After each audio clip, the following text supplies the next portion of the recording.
I've driven this highway more times than I can count. Same road, same exit, same long stretch of nothing that makes your eyes feel heavy even when you swear you're awake. That night felt no different. It was late, past 2, maybe closer to 3. The kind of late where the world feels unfinished, like someone forgot to turn it off properly. I remember thinking I should have stopped for coffee. I remember thinking I'd just close my eyes for a second at the next straight stretch. That's the thing about highways. They trick you into believing nothing can happen on something so empty. The dashboard clock read 2:17 a.m. I remember that clearly, because it never changed after that. I passed the sign without noticing it, at least, I think I did. It wasn't until the second time that my stomach tightened. Mile marker 73, same white sign, same bent post, same black scratch across the number like someone tried to claw it off. I slowed down. I told myself I'd misjudged distance, that highways repeat patterns, that exhaustion messes with perception. But then I passed it again, third time. That's when I started sweating, because by then I knew how far apart mile markers are. And I hadn't driven that far. When you realize something is wrong, your body knows before your brain does. My hands were shaking. My mouth felt dry no matter how much I swallowed. I rolled the window down. No wind, no insects, no distant engines. Nothing. Even the sound of my tires felt muted, like the road was absorbing it. I checked my phone. No signal, no bars. But I still called my wife. She answered immediately, which scared me more than if she hadn't. She sounded tired, annoyed, like I'd woken her up. "Why are you still talking to me?" she asked. "I'm driving," I said. "I'll be home soon." There was a pause.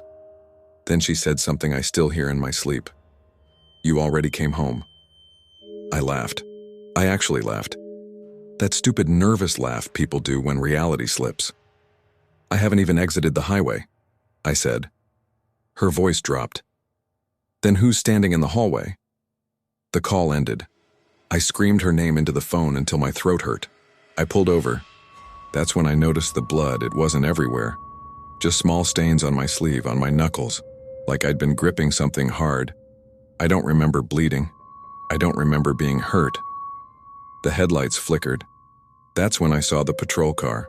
It was already behind me. No siren, no urgency, just red and blue lights turning slowly like a heartbeat. He didn't walk toward me right away.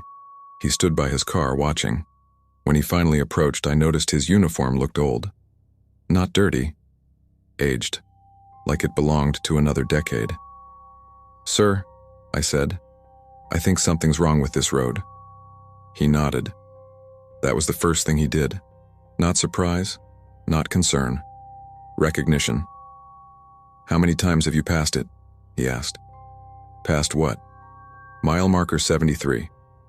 My throat tightened. 3, I whispered. He exhaled slowly. "Then you're not lost," he said. "You're stuck." The radio turned on by itself.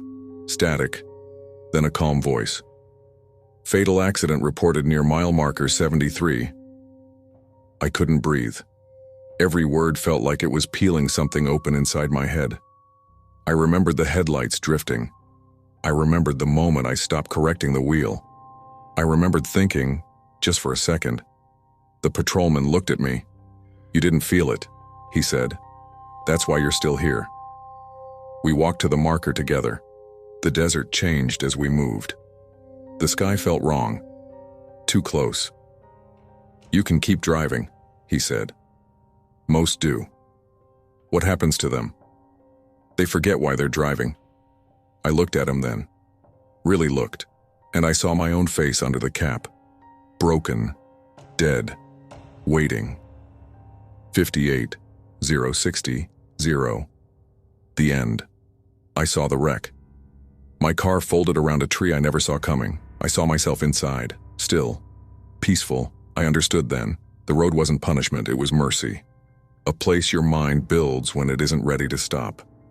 I stepped back. I let go. If you ever pass mile marker 73 and feel like time slows, don't panic. Just keep driving. And if you see someone standing by the road in a patrol uniform, they're not there to stop you. They're waiting for someone who couldn't. There's a reason people say not to pick up hitchhikers after midnight. Not superstition, not paranoia. Experience. I used to laugh at that rule. Thought it was something parents said to scare teenagers. I didn't believe in ghosts. Didn't believe in curses. Didn't believe a road could remember anything. That changed the night I stopped my car. The clock on my dashboard read 12:41 a.m. And I remember thinking, it's only 10 minutes past midnight. What's the worst that could happen? I was driving back from a double shift, the kind where your bones feel hollow and your eyes burn no matter how much you blink. The highway was empty. No trucks, no streetlights. Just my headlights cutting into darkness like they were afraid of what they might reveal. The radio faded in and out. Phone had no signal. And somewhere between exhaustion and habit, I stopped paying attention to the road. That's when I saw him. At first, I thought he was a sign. Something reflective, a trick of light. Then he moved. A boy, maybe 10, maybe 12, standing barefoot on the shoulder of the highway. No jacket, no bag, just standing there. Still. His arm slowly lifted. Thumb out. I passed him. I should have kept driving. My foot eased off the accelerator. My heart started arguing with my head. He's a kid. It's cold. What if something happened to him? I stopped. The moment my tires went still, the road felt different, like it noticed. He didn't run to the car, didn't wave. He walked, slowly, like he had all the time in the world. When he opened the door, cold air rushed in, too cold for the season. He smelled like wet earth. "Thank you," he said. His voice was calm. Too calm. "Where are your parents?" I asked. He looked straight ahead. They didn't stop. Something about the way he said it made my stomach tighten. I pulled back onto the highway. That's when I checked the rear view mirror and realized something was wrong. He didn't blink. Not once. No reflection. Not in the mirror. Not in the window. Just empty space where he should have been. I told myself it was the angle, that I was tired, that fear was inventing patterns. Then he asked me a question. "Do you know," he said softly, "how long it takes for the body to cool after it stops moving?" My hands tightened on the steering wheel. "What?" I asked. He tilted his head. "Never mind. They never know." I tried to speed up. The car wouldn't go past 40. The engine whined like it was being strangled. The boy stared ahead. "You can slow down," he said. "We're not in a hurry anymore." That's when I saw her. An old woman standing in the middle of the road, hair hanging over her face, arms shaking. I slammed the brakes. She screamed. Not at me. At the boy. "Why did you take him?" she screamed. I locked the doors. My chest felt like it was collapsing inward. The boy turned to me for the first time. His face changed, skin bruised, eyes darkened. "They didn't stop," he said again. So I stayed. The woman sobbed. "He was hit right here," she cried. "Every car drove past, every single one." I couldn't move. The boy reached for the door handle. "Thank you for stopping," he said. I just wanted to go home once. When he stepped out of the car, he aged. Years passed over him in seconds, bones bending wrong, skin tearing. Then, nothing. Silence. The woman vanished. The road felt empty again.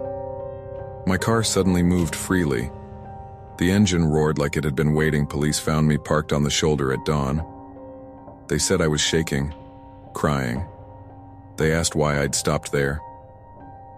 I couldn't answer. I still drive that highway sometimes. And every now and then, I see someone standing on the shoulder waiting. I don't stop anymore, because now I understand the rule. It's not that hitchhikers are dangerous. It's that some of them have been waiting too long, and midnight is when the road lets them ask again.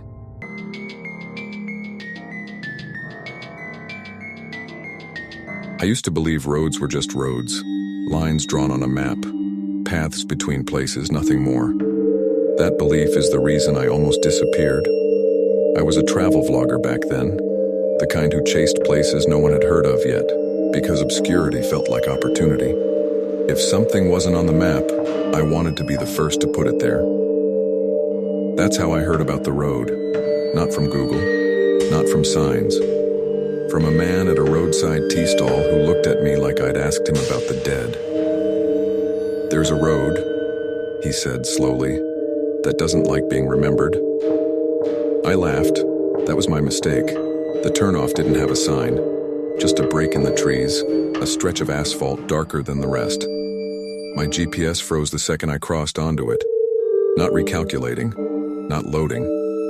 Frozen.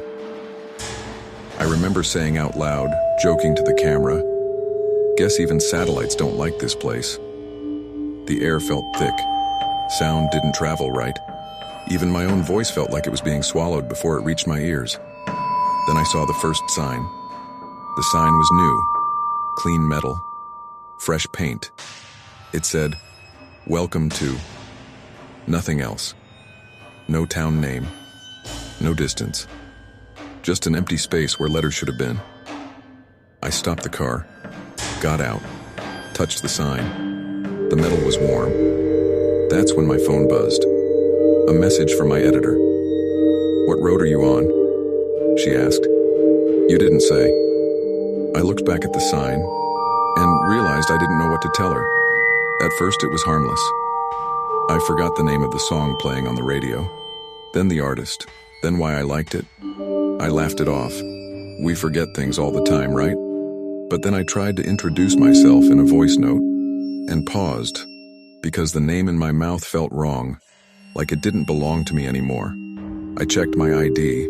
The letters were there, but blurry, like they were refusing to settle. I saw a town, if you can call it that. Buildings without signs, shops without boards, people walking slowly, aimlessly. I asked a man for directions. "What's this place called?" I said. He smiled politely, then his smile faded. "I don't know," he admitted. I asked his name. He opened his mouth, closed it. Fear flooded his eyes. They all knew something I didn't. Yet, I checked my channel. My videos were still there, but my name was gone. Uploaded by, no username, no credits. Comments asking, "Who made this? Why does this feel familiar?" My editor sent a voice note. "Hey, I'm sorry, but who are you again?" That's when I understood. The road didn't take bodies. It took identity, names, memory, recognition, existence. I stopped driving. The engine died on its own. The road vibrated beneath my feet, and I heard it. Not a voice. Voices, layered, patient, hungry. "You wanted to be remembered," Umbrit said, "so we removed the competition." I screamed my name. The sound came out wrong, incomplete. The road laughed. I ran, not forward back. Every step felt heavier, like memory itself had weight. I repeated my name out loud. Again, again, again, until it hurt, until it stuck. The trees thinned, the air loosened. I collapsed onto normal asphalt. My phone rang. My editor. She said my name. I cried. I never uploaded that footage. I never returned. But sometimes, when I forget a word, or hesitate before saying my name, I feel it, waiting. That road doesn't disappear. It waits for people who want to be known too badly, so listen to me. If you ever find a road that doesn't have a name, turn back, because once it learns yours, it never forgets.